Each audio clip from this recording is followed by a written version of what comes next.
Most people think cheating is driven by desire, temptation, or lack of self-control, but psychology shows something far more uncomfortable underneath it. For many cheaters, the real fear isn't betrayal at all, it's being alone. By the end of this, you'll understand why some people would rather live with guilt than face loneliness. You'll see how this fear forms in the brain, how it shows up in everyday behavior, and why cheating is often less about wanting someone new and more about avoiding emotional emptiness.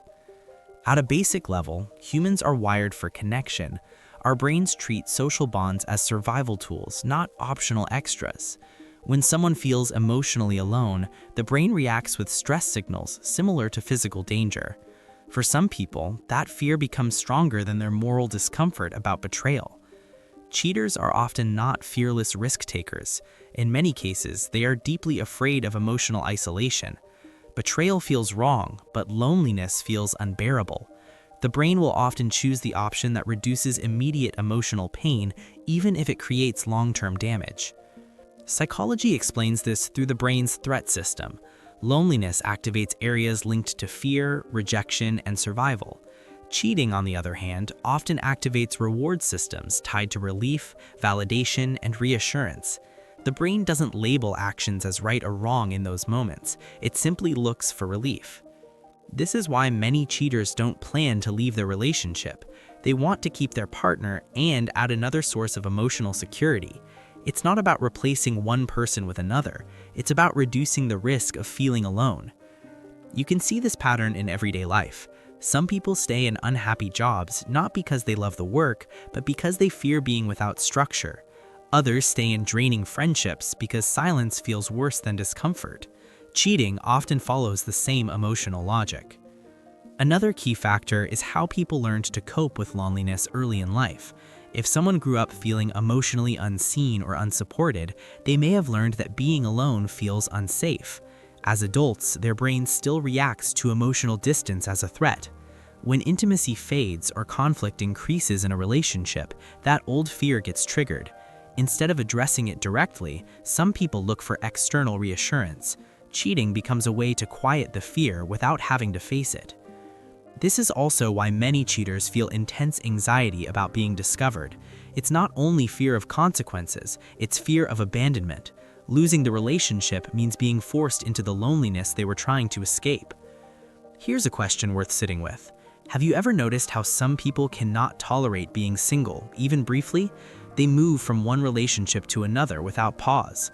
That same discomfort with emotional emptiness often shows up in cheating behavior. The brain becomes conditioned to constant emotional feedback. Attention, affection, and desire become emotional oxygen. When that supply feels threatened, the brain looks for another source.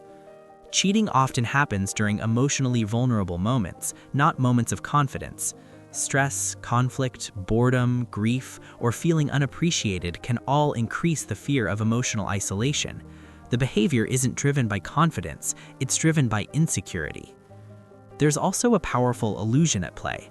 Cheating creates the feeling of being wanted without the responsibilities of emotional depth. It offers connection without full vulnerability. That combination feels safer to someone who fears being truly alone, but also fears being fully seen. This is why cheating can feel emotionally regulating in the short term. It numbs anxiety and restores a sense of worth. But the relief doesn't last because it never addresses the real issue underneath. Another surprising insight is that many cheaters are terrified of emotional honesty. Admitting loneliness feels like weakness to them. Instead of saying, "I feel disconnected," they seek validation elsewhere. Avoidance feels easier than vulnerability. This fear of vulnerability is crucial. Being honest about loneliness risks rejection. Cheating avoids that risk by keeping emotional needs hidden. The brain chooses secrecy over exposure. You might notice how cheaters often justify their behavior internally. They minimize harm, compartmentalize, or tell themselves stories about deserving happiness. These are not signs of cruelty, they are signs of psychological self-protection. But here's the uncomfortable truth. Avoiding loneliness through cheating actually deepens it. The more someone hides, the less emotionally connected they become. What started as fear of loneliness slowly creates emotional isolation. This is the core paradox. Cheaters fear loneliness more than betrayal, yet their actions move them closer to the very thing they fear. Emotional distance grows, trust erodes, and genuine connection weakens. If you've ever been betrayed, this understanding matters. It helps you see that the behavior was not caused by your worth or attractiveness. It was driven by someone else's inability to tolerate emotional emptiness. And if you've ever felt tempted yourself, this insight can be transformative. The urge to seek connection outside a relationship is often a signal, not a desire. It signals unmet emotional needs that require honesty, not secrecy. Here's another question to reflect on. When people feel truly secure and emotionally connected, how often do they cheat? The behavior thrives in emotional gaps, not emotional safety.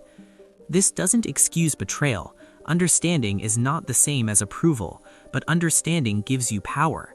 It helps you recognize patterns early, set boundaries, and choose relationships based on emotional availability.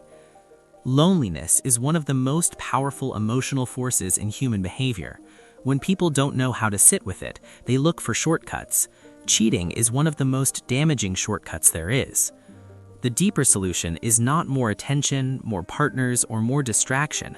It's emotional regulation, honest communication, and the ability to be alone without feeling abandoned.